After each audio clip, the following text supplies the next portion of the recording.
Siguro tayo sa darating na Mayo, handa't garantisado lahat. Bilang ng boto, tututukan ang gusto at bantay. Sarado todo pantay, pantay na pagtingin, walang agrabyado. Detayado para sa Pilipino, malinis na halalan, patas sa lahat ng tao. Bigay todo naming babantayan, mula botohan hanggang bilangan, vote si pang mamamayan.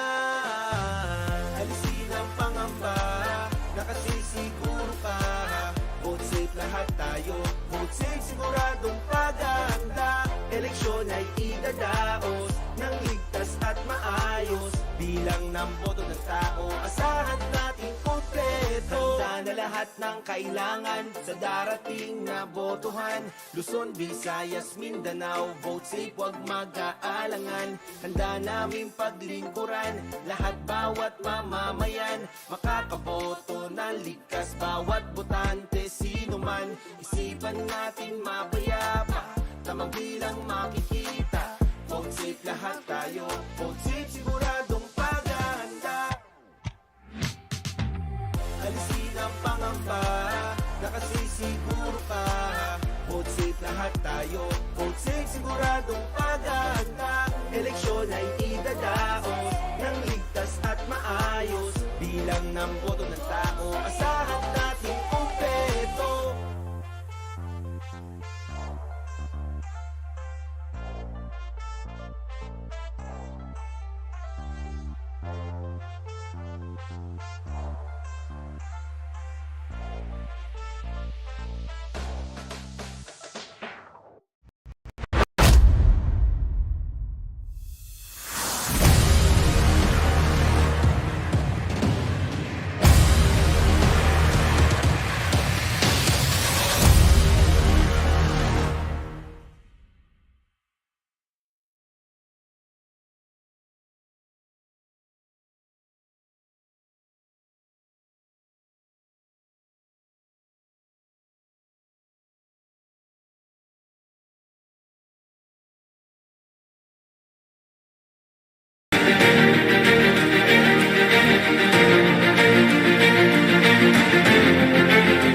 Want a government who is compassionate, the science of COVID, which only few people understand.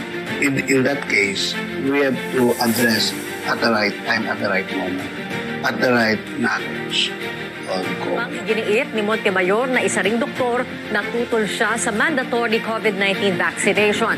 Sa gabay ng Diyos, ang bansa'y aayos. Kasi po, dapat kasama natin ang Panginoon.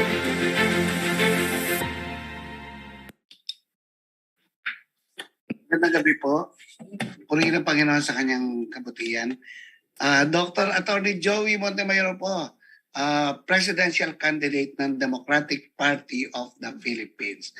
How do we control inflation? Alam niyo po, ang inflation, yung pagtaas ng presyo ng lahat ng bilihin. Yung during pandemic, and even post-pandemic, dahil necessarily itong supply chain. Alam mo, nagkaroon ng matinding lockdown. Kaya etong supply chain, nagkaroon ng distortion. No?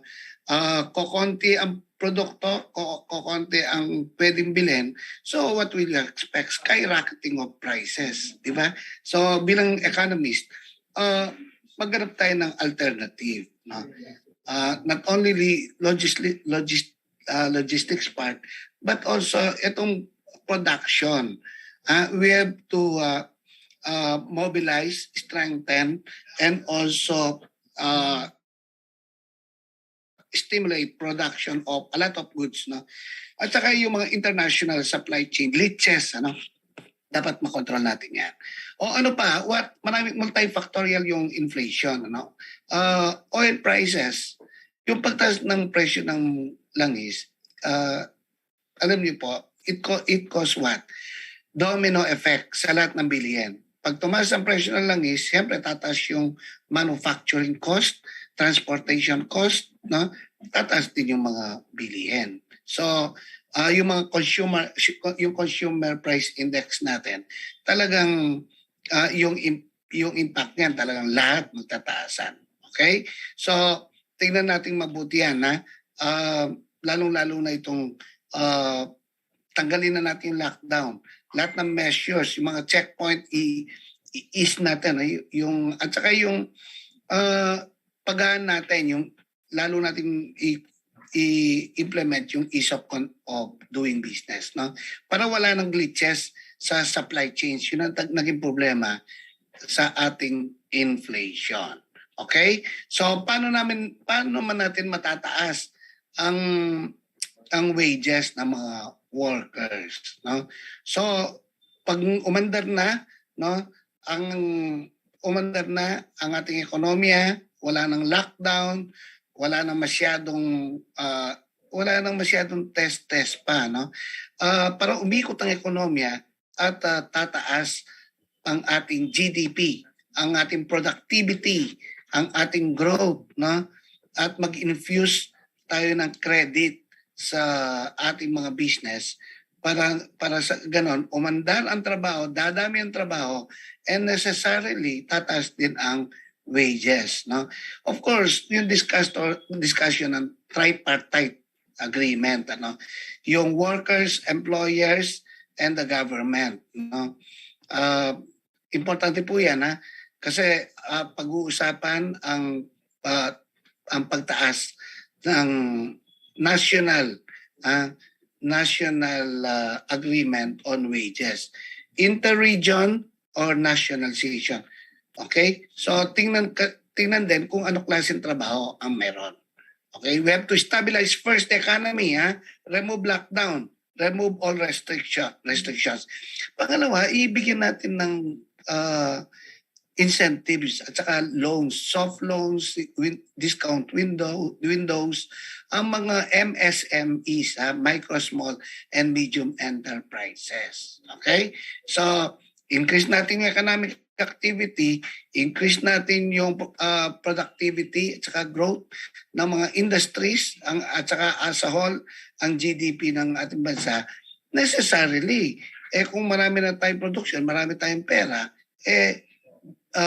i-share natin hanggang sa baba ng ating mga workers, mga regions, ang pay or yung salary ng ating mga manggagawa. Okay? Paano tayo makaka-create ng maraming jobs? Alam nyo, yung jobs, unemployment, poverty, increasing the pay of workers, interrelated yan. Pag dumami, tandaan natin, ang MSME comprises 99.65% of our corporations and 65% of our workers. No? Bigyan natin ng loans, damihan natin at tanggalin po natin yung masyadong restriction at saka masyadong maraming papel para makakuha ng loans ang ating MSMEs. DBP tsaka yung Land Bank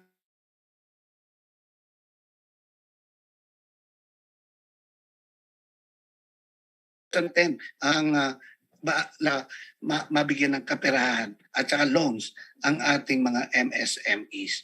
Okay, yung ibang sectors natin, no? Mga tourism, mga industries natin, agriculture, no? Para makakreate tayo ng maraming jobs. Tulungan natin, stimulate, maging aggressive tayo sa creation ng jobs. Lahat ng sektor ay dapat bumalik na sa pre-pandemic levels, no? At gawin natin, of course, with our responsibility sa health natin. Siyempre, we will have individual responsibility sa lahat ng ating mga ginagawa. Okay? So, paano naman i-reduce ang poverty? No? Paano naman i-reduce ang poverty? Siyempre, alam niyo, increase ang jobs. Increase din ang pay natin, wages sa mga manggagawa. Pero dahan-dahan lang tayo na yung mga small corporations, small companies, yung mga MSMEs, hindi masyadong maapektuhan. No? We will create a lot of jobs para naman ma-reduce ang poverty. Education, yung education tsaka agriculture, although medium to long term yan. Pero simulan na natin maging dynamic ang ating education. Educational advancement. Ayusin na natin yung curriculum natin na 19kopong-kopong pa. 1940s pa yan eh. Yung CHED, maging dynamic, i-increase natin yung gawin natin German model at Singapore model na meron ng internship kagad. Yung college natin, 75% involvement sa mga kumpanya, industries, o kaya kung saan nakalin ang kanilang kung health, magkaroon na ng early internship. Okay, tanggalin na natin yung K-12, lalo lang nagpapahirap yan, tsaka napakahaba. Okay? Bigyan natin ng loans, ang ating mga mahihirap na mga pamilya. Bigyan natin ng opportunities so that with all of this, mababawasan natin ang unemployment, underemployment, poverty in the ultimately, may increase natin yung pay ng workers, and we will optimize inflation. Okay? We will do government intervention to at least optimize inflation. Okay? Yung napaka-importante dahil etong lahat na ito, inflation, pay of workers, jobs, poverty, unemployment, underemployment, interrelated yan. So, yan at purihin ang Panginoon, we glorify the Lord, we thank God for all His goodness sa ating lahat. At sana matanggap ng lahat ng Pilipino ang Panginoong Yesus bilang Panginoon at sariling tagapagligtas ng ating mga buhay. Without Him, without God, everything is impossible. But with God, we are more than conquerors. Nothing is impossible with the Lord. Salamat po. God bless you and God loves you.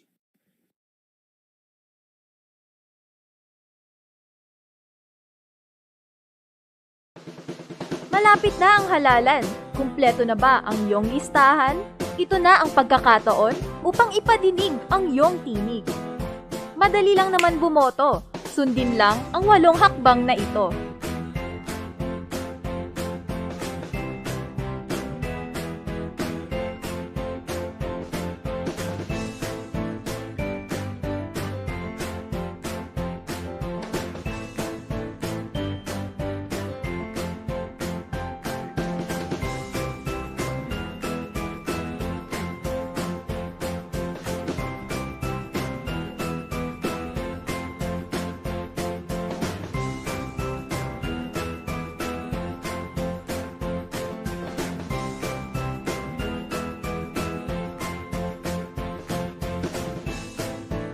O, di ba? Madali lang bumoto.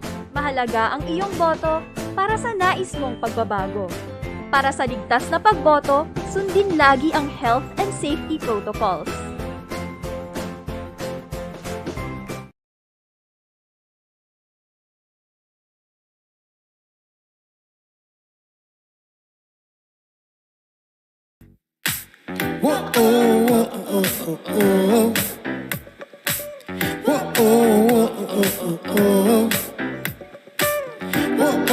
Ako po si Ernie Abella. Naniniwala po ako sa tawag at tadhana ng Bayang Pilipinas. Barangay Pilipinas, iyong ipapamalas. Bayanihang walang katumbas, gilas mo'y ipaparanas. Kung mababago po ang Pilipino, pwede po tayong humarap sa isang bagong Pilipinas. Tatay ng ating bayan, yan ang tunay na kailangan. Gobyernong nararamdaman, patas na lipunan, matatag na bayan. Kay Ernie Abella, dito kasama ka. Kay Ernie Abella, ngayon kasali ka. Bayan na nararapat sa Pilipino at mga Pilipino nararapat sa bayan. A nation worthy of Filipinos and Filipinos worthy of the Philippines. Tatay ng ating bayan,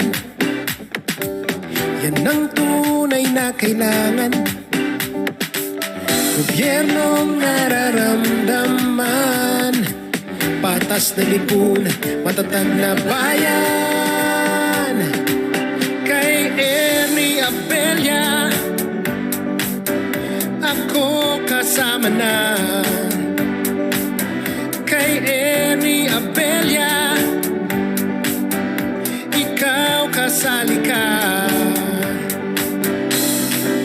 Simulan na natin sa ating mga sarili. Tunay na pagbabago magmumula sa iyo. Ito na ang panahon mo, huwag kang patatalo. Ngayon na ang oras, siglo Pilipino. Kay Ernie Abella, ako kasama na. Kay Ernie Abella,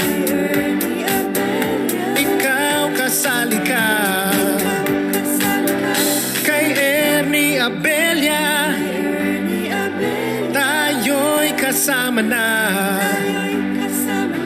Kay Ernie Abella, Noy Pi, panalo ka.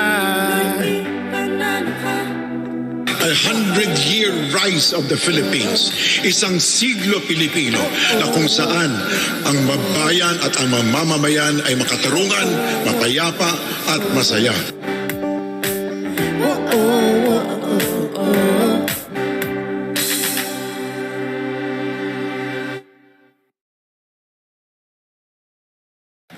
Ako po si Ernie Abella at ako po ay tumatakbong presidente ngayong Mayo 2022. Naniniwala po ako na ang Pilipinas ay may tawag at tadhana. Tayo po ay mayaman sa natural resources, sa human resources, at saka po sa values and culture. Kaya lang po, tayo rin po ay nabansagan na isa sa pinakakorap na bayan sa buong mundo. However, we have been Christians for about 500 years, but mukhang hindi pa po natin na-embrace at naisa puso na tayo ay isang Kristiyanong bayan. Meron po tayong 10 bilyonaryo, meron po tayong mga 400,000 na mga mayayaman, ngunit meron din po tayong 23 to 26 million people na mahihirap at meron po 12.5 million sa kanila na natutulog na gutom gabi-gabi. Ito po ay hindi makatarungan at ito po ay isang bagay na hindi po dapat natin tinotolerate. May maipaparating po ako sa inyo na ang kahirapan ay hindi dahil sa swerte, kundi po dahil sa mga maling polisiya.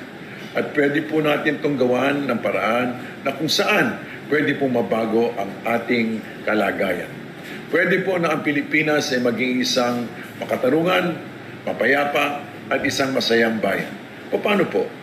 We can have a righteous, peaceful, and joyful nation if we build the nation, if we rebuild the foundations of this nation on 3 pillars. 30 haligi.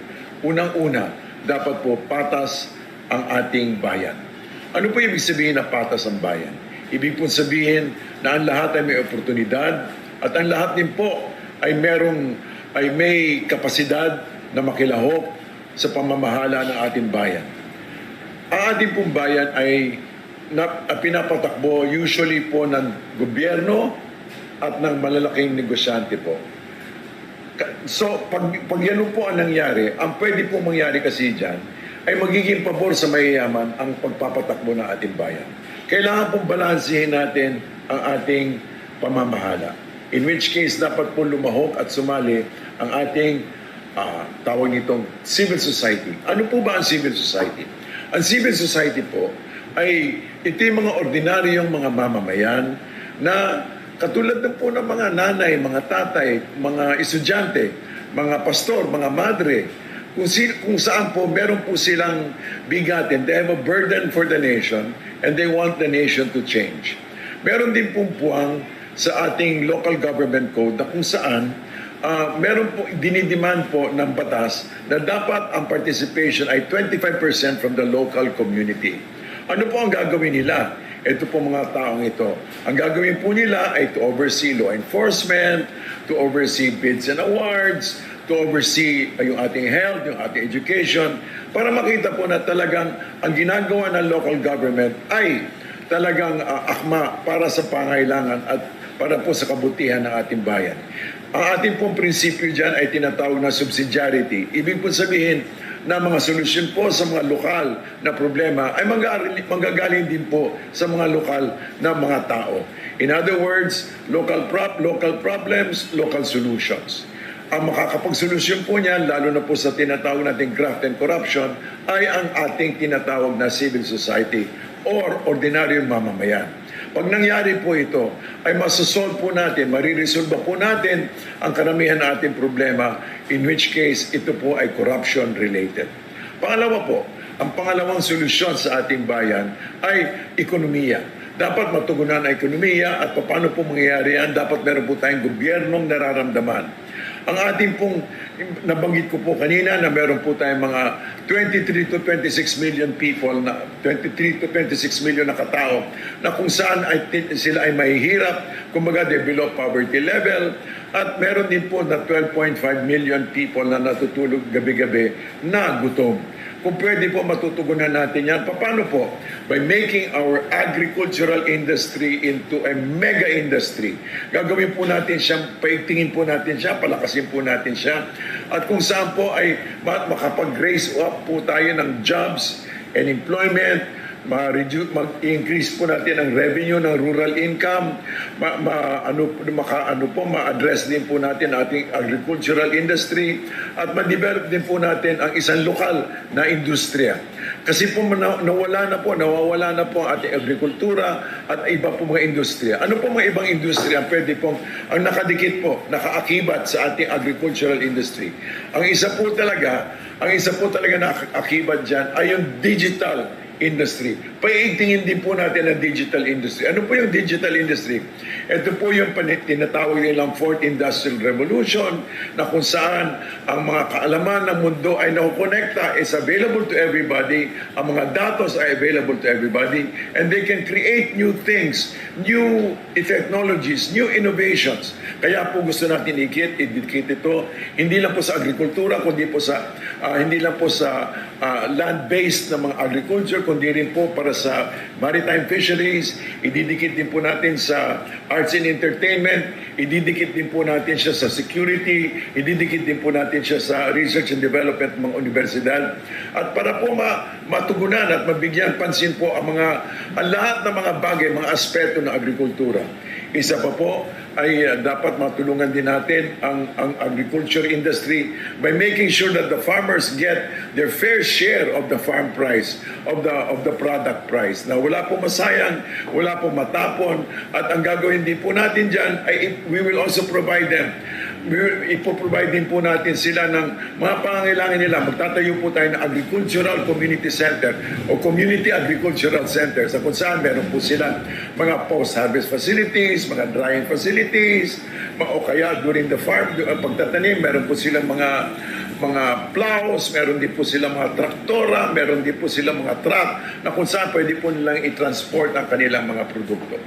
Not only that, pag meron din pong extra, ay pwede rin po nilang ibenta.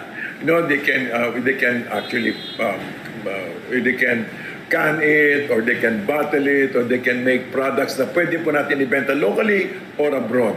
So ito po yung nakikita natin. Una-una po, we need to fulfill our moral obligation. Ang moral obligation po natin ay maiangat itong 23 to 25 million people, lalong-lalo na po yung 12.5 million people na gutom. Next one po is our national security. We will enforce our independent foreign policy na kung saan hindi po tayo kumikiling sa isang malaking bayan lang, kundi we will maintain our own independent foreign policy path. Ibig sabihin, ang pagtratar natin sa iba ay pantay-pantay. For example, sa ating kapitbahay na malaki, pwede po tayo makapag-trade. At yun naman po ating mga kaalyado, meron naman po tayo mga treaty na kung saan pwede pong yung po ating paigtingin so that we can have security para sa ating sarili. Not only that, pwede po tayong makipag-alyansa sa mga, anong tawag nito, sa mga regional nations, regional states, para meron po tayong mga tinatawag na strategic cooperation. Ang pangatlo po, ideally, is matatag na bayan, matatag na lipunan.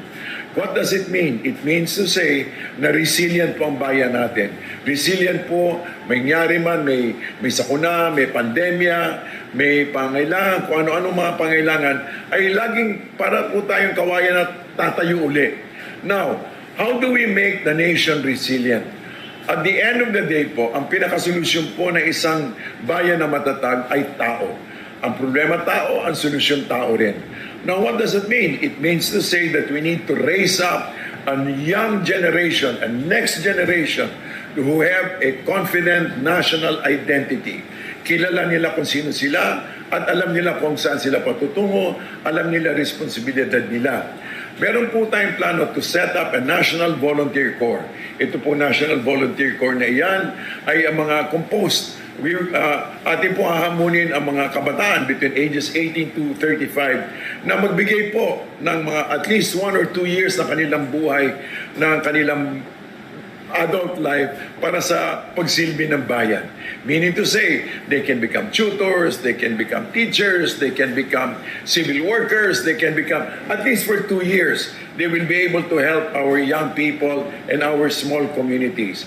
Pwede po silang para po silang Peace Corps, pwede po silang tumulong sa mga local governments at saka magiging participant po sila sa isang bayan na matatag. At the end of the day po, what we want is a nation that is worthy of Filipinos and Filipinos worthy of the nation. Thank you very much.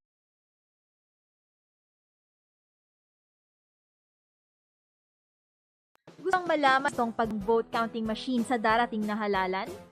Nais mo rin bang malaman ang proseso ng tamang pagboto? Ang COMELEC ay nagsasagawa ng voters education at VCM demonstration para sa iba't ibang grupo at organisasyon.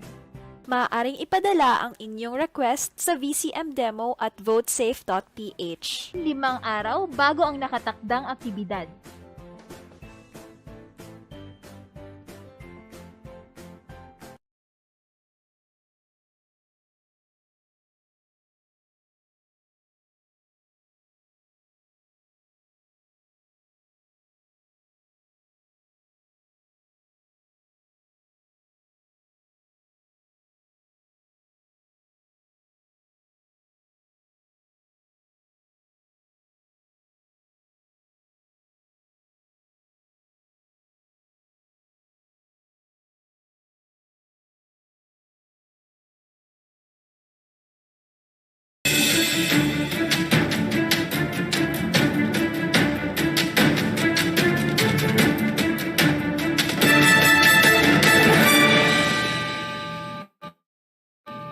Intermediate Plan of Action.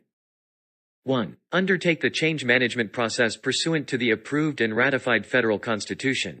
Based on historical accounts, the federalization of the Philippine Islands is an idea opined since centuries back by Jose P. Rizal, the Philippine national hero who wrote in an essay published in La Solidaridad in 1889 to 1890, once liberated, the islands will probably declare themselves a federal republic.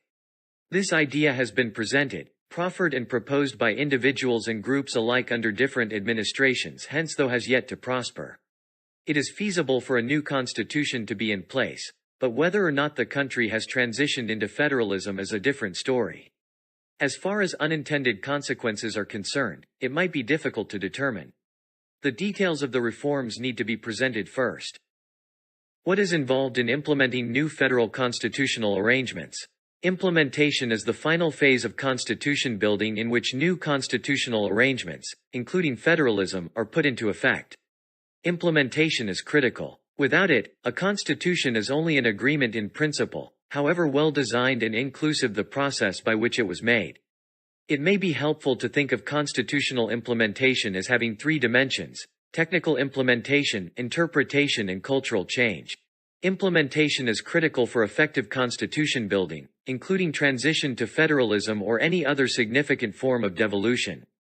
Where a federation is formed by devolution within a formerly unitary state, this may be a particular challenge.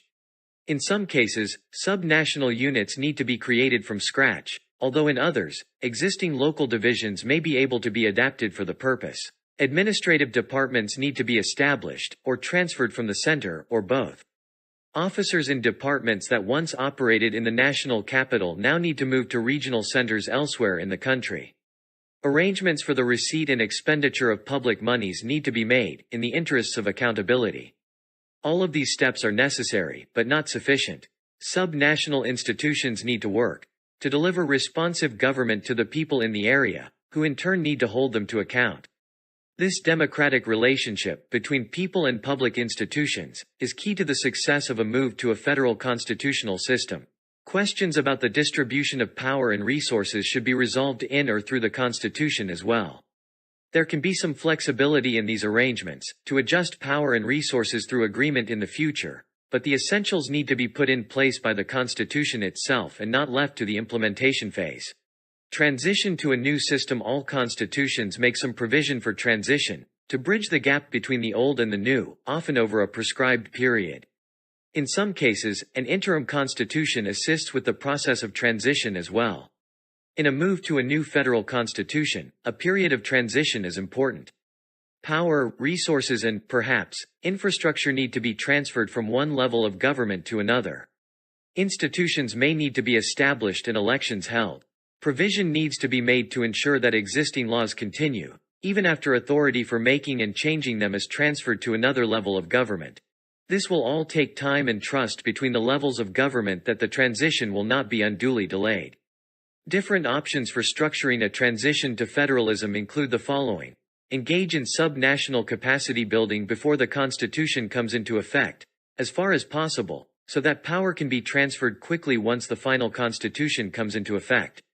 Provide for a shortish transition period, subject to interim arrangements, during which sub-national institutions are put in place and other necessary steps taken so that power can be transferred on a fixed date. Provide for a staggered transition to federalism, once sub-national unit capacity is adequately developed. In this case, it may be useful to create an independent procedure for monitoring the process or for resolving disputes over whether the requirements for the transfer of power have been met. National ownership and popular support. Implementation of new federal arrangements will be easier if the process and outcomes are fully owned by political leaders and the people as a whole, as the Constitution is made.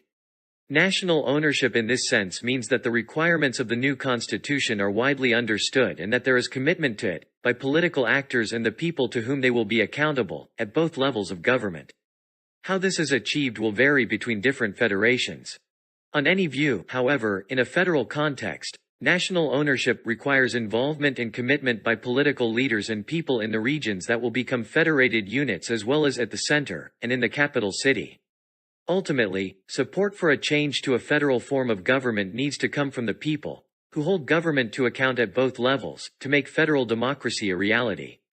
An adequately inclusive constitution-making process should assist in this regard. Properly designed processes for public information and education, both before and after the Constitution comes into effect, should assist as well. The tasks of developing an understanding of how the new arrangements will operate should begin then. Preparation can begin for the reorganization of the administration. If sub-national constitutions are needed, the process and timelines for settling these can be agreed in advance. The text of the Constitution should be settled with implementation in mind. Provisions for transition should be carefully tailored to overcome obvious challenges to implementation. Any formal procedures to encourage and assist implementation may be included in the Constitution as well. Preparation and training. Transition to federalism from a more centralized form of government affects the functions of a wide range of actors at both levels of government, including legislators, administrators, and courts. Preparation for the transition, through training or other means of introducing the requirements of the new system, may be useful to assist stakeholders at all levels to understand what to expect after the Constitution comes into effect. Ideally, such activities should be problem-based, drawing on the terms of the new constitution, to demonstrate the issues that may arise, in the light of experience elsewhere, and to explore options for resolving them. However, the question is how long should the transition period be? The switch to a federal system of government should be carried out in 5 phases spanning 15 years to avoid disruption to the economy's growth momentum, the National Economic and Development Authority, NEDA, said. The first phase, or 1 year of the transition, should be devoted to doing spatial analysis of federated regions and their socio-economic profiles, accounting of government workforce and functions, and mapping of existing laws, regulations, and policies. This can be accompanied by an extensive review and amendment of provisions of the 1987 constitutions that have limited the country's opportunities to achieve inclusive growth and development. The second phase, or 5 years of laying the foundation for federalism, must include preparing the regions and rationalizing government structures and functions. This should include an extensive review and amendment, as necessary, of the local government code and the administrative code. During this period, a transitional period charter should be adopted and the Federal Transition Commission must be established. The transitional government can be activated in the third phase, which spans 3 years. During this time, the government will be prepared for genuine devolution. NEDA proposed that the operationalization of 5 pilot federated regions based on readiness and willingness be done in the fourth phase for 5 years. During the last phase of the transition government should be deactivated along with the ratification of the amended constitution. The transition government should ratify the amended constitution for full transition. The regional development councils may serve as interim regional governments. The Bangsamoro and the Cordillera Administrative Region, CAR, substates, within the bigger Philippine state, make the country already a de facto but incomplete federal state. It's just a matter of expanding it. Kami po ay nasa partido ng Katipunan Pamalayan Kayong Manggi na nagsusulong ng federalismo upang mabago ang sistema ng ating bansa na ang ibig sabihin ay ipalapit ang ating pamahalaan sa tao. Tumitindig kami sa isang buo, hindi lamang programa, hindi lamang plano, kundi na isang vision po para sa ating bansa. At yan po ay nakapaloob sa Puno Bayanihan Federal Constitution. Ang kailangan na lamang natin, ito ay i-hide natin sa ating mga kababayan. At kung ito po ay kanilang tatanggapin at yayakapin, nangangahulugan po na ito na po yung bagong bahay nila na gusto nilang tirahan. Eventually kasi, the system will collapse. Whether we like it or not, it has outlived its purpose, it will collapse. On the other hand, kami naman po ngayon, biglang bagong partido na talagang philosophy-based at economic, social, politically oriented ay meron sinusulong na malinaw na programa kung paano natin bibigyan ng direksyon ang ating bansa.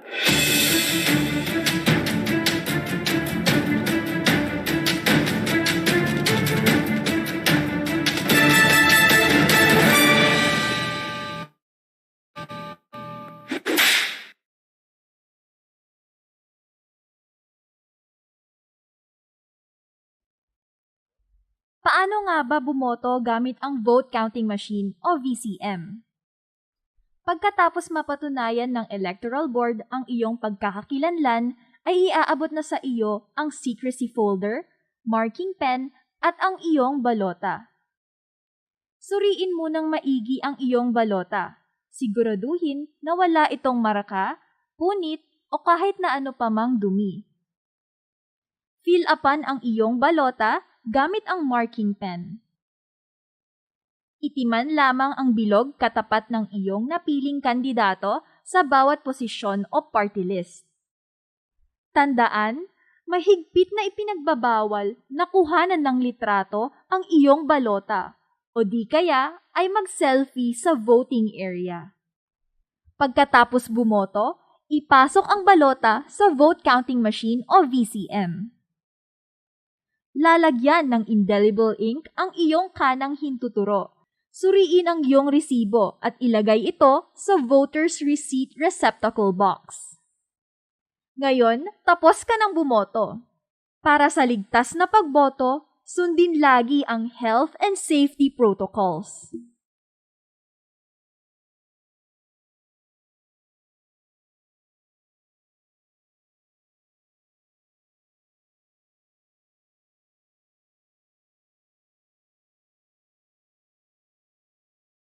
Sa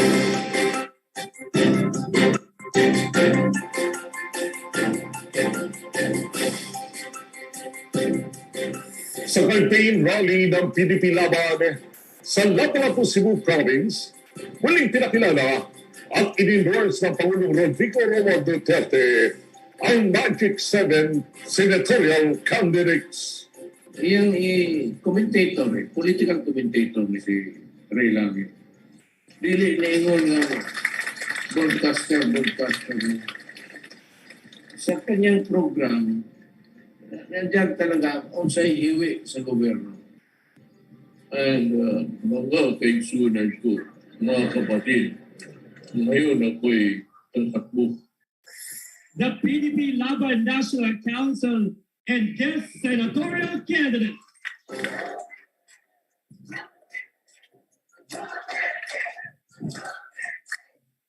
Tuloy ang ating commitment sa ating mga OFWs para matiyak natin ang kanilang protection, rights, and welfare. Upang ma-ensure natin ang reasonable global economic wages at pagkaroon ng decent, humane living conditions at fair standard of living sa foreign bank. Sa ating mga senior, siguro naalala po ninyo yung mga panahon ating mga OFWs ay nagtutuloy sa Saudi. Hindi makontak na kanilang mga pamilya. Sa ngayon po, ang nag-introduce ng libreng dalawa para yung naya kanilang mga pamilya at makontak natin ng mga taga-Saudi. Sa aking brother nulang tinawag na to Saudi with love. Hindi kaila sa inyo, ang small medium enterprise ay backbone ng ating ekonomiya. Backbone hindi lamang ng ating masakot din ang buong Asian economy. Ang Pilipinas, ang isang maraming bakit pa ng Pilipinas ang ginagawa na venture capital business. Ang ito, kung narinig ka yung Egypt, small, medium enterprises. Ito po ay pag-uwi nilang pulaban sa Pilipinas. Ito ay pag-uwi ang buong sa Pilipinas. Nagyang po namin ng venture of capitalism. Ibig ang buo ng kapital ang micro, maliliit na negosyo na hindi makapeko para sila po ay mapinawa bago mga iyahan ng inyong publiko. Aking commitment ang pagpatuloy ng advocacy at legacy ng Pangulong Rodrigo Romo Duterte. Bilang isa po sa mga Magic 7 po ng Continuity Team Duterte, ang inyong Nicola ay committed po para po ito sa pagpapatuloy po ng build. Marahil natin kahuli nyo dahil ang intensyon po ng Ray Lange ay abutin po natin ang golden age of infrastructure. And of course, kasama pa rin po rin sa commitment po ng inyong Nicola ang patuloy na interconnection at hanggang umabot po tayo sa tinatawag na digital transformation. Kapit lang po tayo, bayan po natin ang aming pananalig sa may kasitaas. Huwag tayo binitin. Ipagpatuloy natin ang panalangin sa Kanya sa pagkakabay ng inuwa ng bukas pagnawa. Pagdilat ang ating mga matay sa bagong umaga ng may bagong pag-asa. Ituring natin na ito ay challenge. Ituring natin na ito ay trial sa buhay. At laging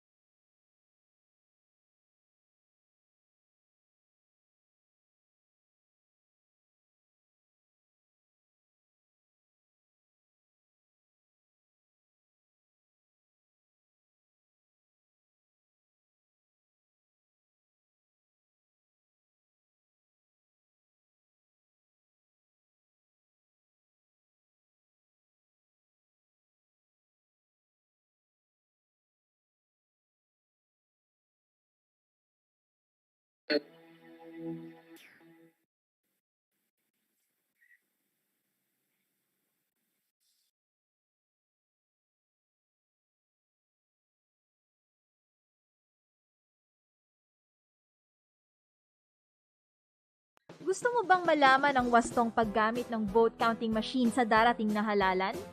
Nais mo rin bang malaman ang proseso ng tamang pagboto? Ang COMELEC ay nagsasagawa ng voters education at VCM demonstration para sa iba't ibang grupo at organisasyon. Maaaring ipadala ang inyong request sa VCM demo at votesafe.ph. 5 araw bago ang nakatakdang aktibidad.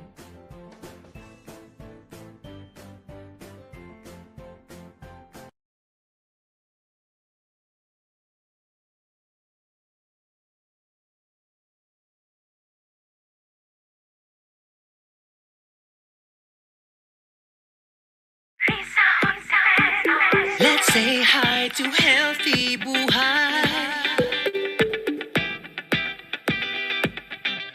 Pagsubok, lalo na sa mahihirap, ang magpunta sa ospital dahil sa banta ng pandemya at kawalan ng pambayad.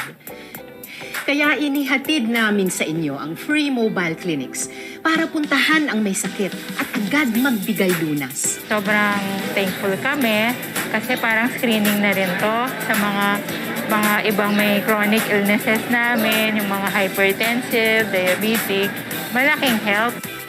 Yung mga nasa malalayong barangay, madaling maabot dahil sa mga mobile clinics. Kahit saang sulok, makakarating ang kalusugan sa inyo. At mas healthy kayong makakapaghahanap buhay. Maraming pong salamat sa Senator Risa. Salamat po. Thank you po. Dapat hindi tayo mahirapang gumaling pag tayo ay may karamdaman. May quality, affordable medicines law para mas mura ang inyong gamot. May PhilHealth coverage para sa mga may kapansanan o persons with disabilities. Maraming salamat po, Senator, sa tulong na binibigay niyo katulad sa akin na walang kakayanan sa pagpagamot. At pinalakas natin ang anti-hospital deposit law na pwedeng kasuhan ang mga ospital na hindi tatanggap ng mga kasong emergency. Among pasyente, akong papa na-admit sa Mars Gen Hospital, Osani City, na naisakit sa kidney o dialysis siya. Tungod sa tabang sa LGU, kauban ni Senatorial na kagawa sa akong papa tungod sa kadako nga mayroon. Daghang salamat kayo, Senator Hontiveros, sa tabang nga gihatag alang sa akong papa na makagawa sa unaulian gikan sa pagka-admit sa ospital. Alam niyo po ba, yung opisina po ni Senator Risa Hontiveros, marami na rin pong naibigay na tulong sa atin po, katulad po ng medical assistance na magagamit po natin para sa gamot, procedures at laboratories.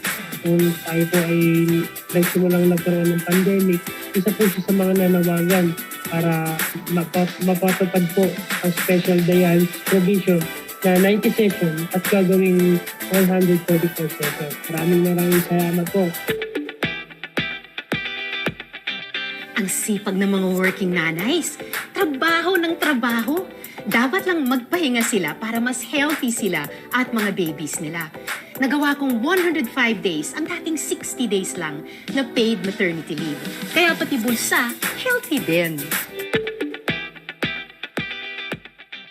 Malaking pasakit ang dulot sa atin ng graft and corruption. Gaya ng pastillas bribery scam.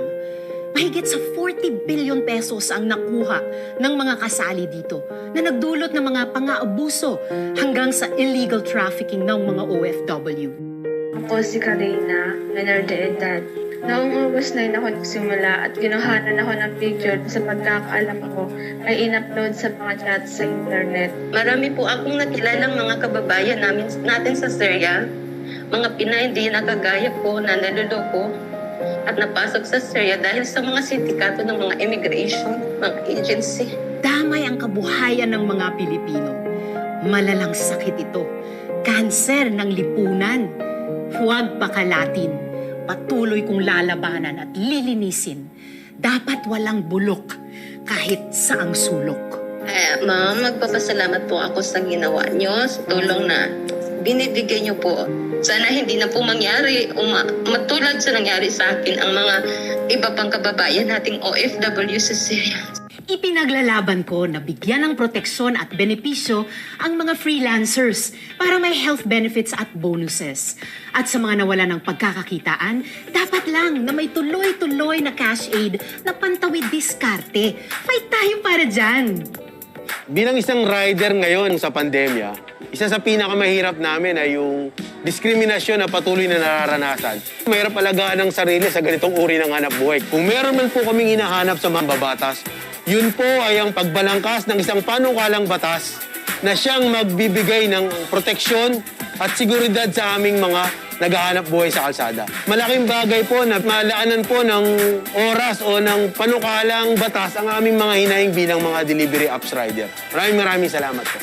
Healthy buhay at hanap buhay. Healthy buhay at hanap buhay. As promised.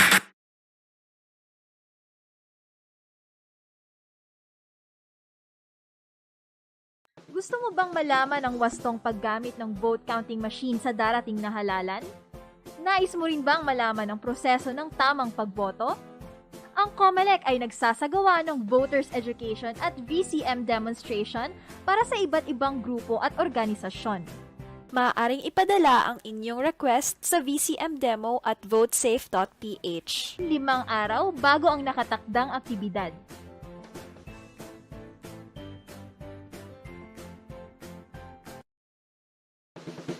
Malapit na ang halalan.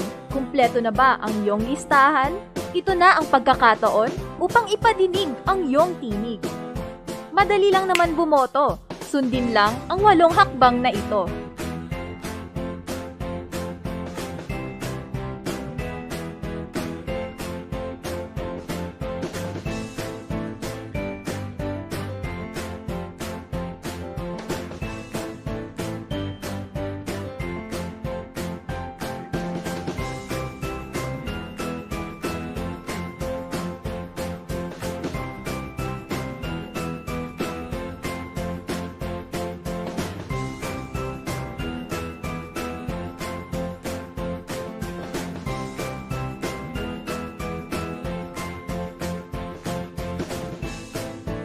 O, di ba? Madali lang bumoto.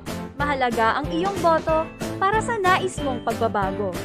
Para sa ligtas na pagboto, sundin lagi ang health and safety protocols.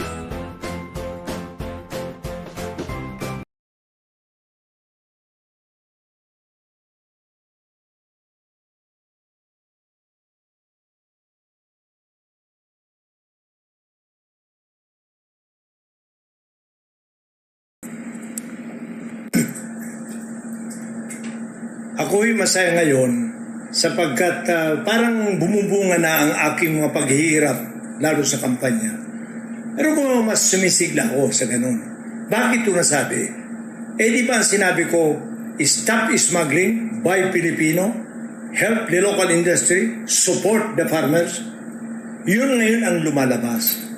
Natutuwa ako sapagkat nagko-composite group na DTI, kasama ang Bureau of Standards, kasama ang Custom, kasama ang Agriculture. Hinahuli na, araw-araw may nahuhuli na smuggler. Milyon-milyon, 600 million, may cigarette, may ukay-ukay na pumatay sa textile industry natin. Mayroon ng yung mga gulong, hindi pa nakikita yan. Pero sa daang gulong ho, dahil sa smuggling, ang natira lang sa atin mula sa 6, 5 na lang ho ang isa nasa loob pa ng clan. Ang textile, yung dati nating 1.5 million spindle na nag-employ ng 35 people per spindle, ngayon 150 spindle na lang. Natutuwa ako sapagkat hindi pa man ako nananalo ay araw-araw na nahuhuli. Na-realize ng taong bayan, na-realize ng nasa gobyerno. 10 ng Senado na araw-alas sige ang hearing. They have realized that smuggling indeed is the worst crime in this world, including Philippines. Why? It has more far-reaching, debilitating effects. Mas masahol pa ho yan sa ibang krimen. Yan ho ang tinatawag kong krimen sa ekonomiya. Ninanakaw ang pera sa gobyerno, pinipilay ang gobyerno, ninanakaw at kinukompetensya ng illegal ang mga industriya at ang farmers, tingnan mo, ang tinutubo na lang ay liliit na carrots, talong-talo ng mga imported na nabihiyaan. Bakit? Kinukuha ang pera dito upang improve ang kanilang mga harvest sa iba-ibang bansa. Kaya mahal kong mga mamamayan, mahal kong mga butante, ito ng panahon upang pag-ukulan natin ang pansin na nakikita natin ngayon na sa lahat ng advokasya, ang smuggling ang tinututukan ngayon. Bakit? Na-realize nila na ang smuggling ang pumapatay sa buong ekonomiya ng ating bansa. Malit man o malaki ay tatamaan. At syempre, mas mahigit ang tama sa mahihirap kesa dun sa may mga kaya. Kaya magtulungan po tayo. Sana naunawaan niyo ako. Sana nakikita niyo ang importansya ng aking mga ginawa upang sa ganun tayo ay magbuklod-buklod. Ilagay natin ang nararapat na taong ilagay. Kung dati na siya, bakit hindi niya ginagawa itong mga ito? Kung bago naman, uriin nyo, tingnan nyo, nung nasa pribadong sektor ba siya o nasa gobyerno, ano ho ang nagawa ng taong yan upang mabasbasan ng inyong napakahalaga at napakamaselang boto dito sa halalan ito. Magandang gabi po sa inyong lahat. Sana nagkakaunawaan tayo. Hinihiling ko lang po ang tulong nyo. Tulong lang nyo upang magkaroon ko ng mandato at matuwid natin ang baluktot na landas at baluktot na mga pagmamahala sa ating pamahalaan. Salamat po.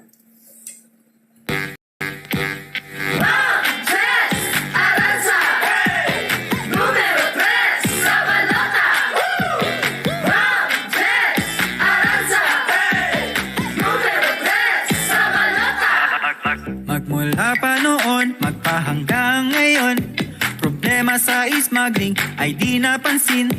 Talamak na korupsyon na ramdam natin ngayon. Dahil sa nakaw na buwis tayo'y naghihinagpis. May solusyon kay Mang Jess Aranza, pagkat siya ay subok na meron ng nagawa. Kaya sa darating na Mayo, huwag nating kalimutan, Mang Jess, numero 3 sa ating balota. Mang Jess, numero 3 sa ating balota. Sa panahon ngayon si Mang Jess ang solusyon.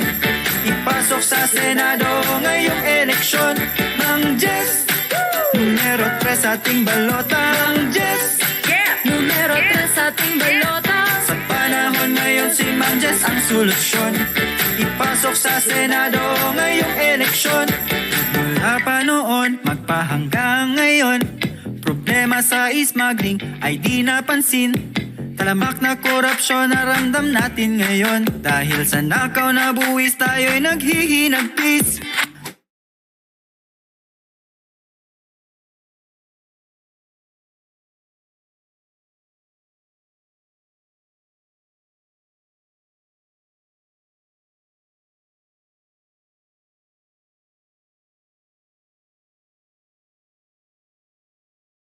Gusto mo bang malaman ang wastong paggamit ng vote counting machine sa darating na halalan? Nais mo rin bang malaman ang proseso ng tamang pagboto? Ang COMELEC ay nagsasagawa ng voters education at VCM demonstration para sa iba't ibang grupo at organisasyon.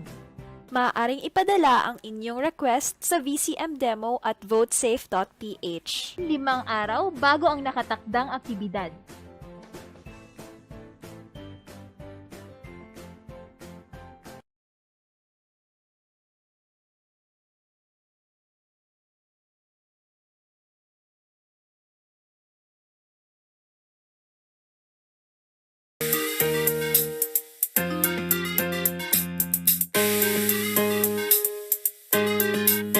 Dagdag ayuda sa kalusugan, libreng paggamot, hatid ng anak kalusugang Partylist. Hindi ito fake news, ito ay legit. Dahil alam nila na mahirap ang magkasakit. Doon tayo sa Sakalam 51, anak kalusugan Partylist. Dagdag ayuda sa ating kalusugan, andyan ang anak kalusugan Partylist. Mobile Diagnostic Center para sa mga kababayan natin na nangangailangan siguradong legalidad. Abot tayong serbisyong pangkalusugan, sagot na namin yan. Libreng maintenance med. Tamang pasakot para sa barangay health. Aming din. Sama na dyan ang pagpapatupad ng Universal Healthcare Law para sa pantay na karapatan ng bawat Pilipino. Anak kalusugan party list para sa mabuting hangarin. Partylist 51, Anak Kalusugan.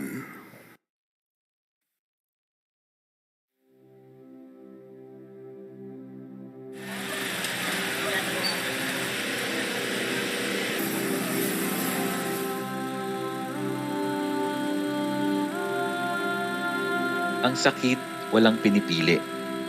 Bata o matanda, lalaki o babae, mayaman o mahirap. Kung kaya't para kay Norly Dolor na miyembro ng deaf community, 34 years old ng Barangay Quezio, Santa Maria, Bulacan, napakalaking tulong na ang 2 buwan na idinadaing na sakit ay sa wakas nalunasan. Sa pamamagitan ni Dr. Arlene Dominguita ng Anak Kalusugan Medical Mission Team na bihasa sa sign language, nakapag-usap ang doktor at pasyente. Ang nararamdaman ni Norly ay maayos niyang naikonsulta at ang tamang payong medikal at libreng gamot ay kanyang natanggap. Ito ang sigaw ng Anak Kalusugan. Ang kalusugan ay dapat para sa lahat. Salamat din sa iyo, Norly, para sa pagkakataong mga pagsilbi.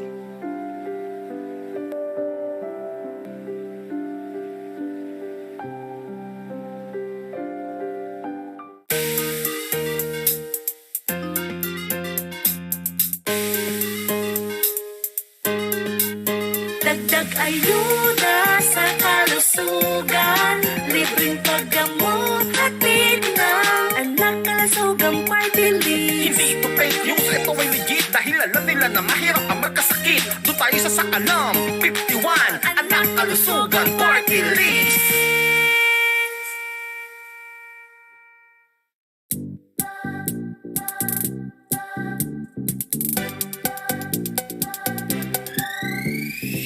Dagdag ayuda sa ating kalusugan, andyan ang Anak Kalusugan Party List. Layunin nila'y kapaki-pakinabang, ayan ang Anak Kalusugan Party List.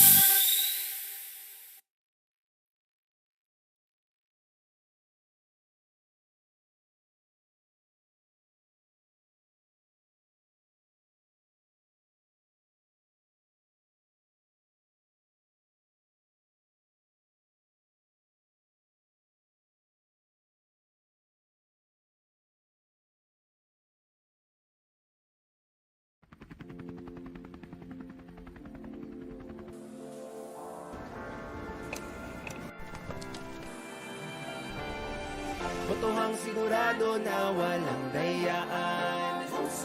Bawat boto mabibilang babantayan. Malayang alalan tayo, hatid sa taong bayan. Tulong-tulong sa ligtas na pagboto. Alisin ang pangamba, nakasisiguro pa.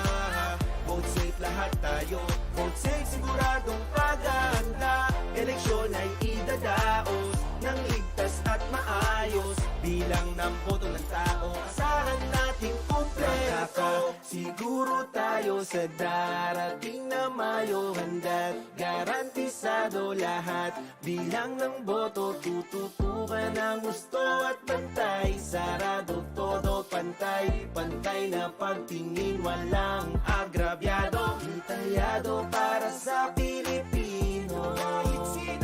Malinis na halalan, patas sa lahat ng tao. Bigay todo naming babantayan. Mula botohan hanggang bilangan, vote safe ang mamamayan. Alisin ang pangamba, nakasisiguro pa. Vote safe lahat tayo, vote safe siguradong paganda. Eleksyon ay idadaos ng ligtas at maayos. Bilang ng boto ng tao, asahan natin kumpleto. Handa na lahat ng kailangan sa darating na botohan. Luzon, Visayas, Mindanao, vote safe, wag mag-aalangan. Handa namin paglingkuran lahat, bawat mamamayan. Makakaboto ng likas, bawat botante, sino man. Isipan natin mapayapa, tamang bilang makikita. Vote tayo. Vote safe, siguradong paghahanda. Alisin ang pangamba, nakasisiguro ka. Vote safe lahat tayo. Vote safe, siguradong paghahanda. Eleksyon ay idadaos ng ligtas at maayos. Bilang ng boto ng tao, asahan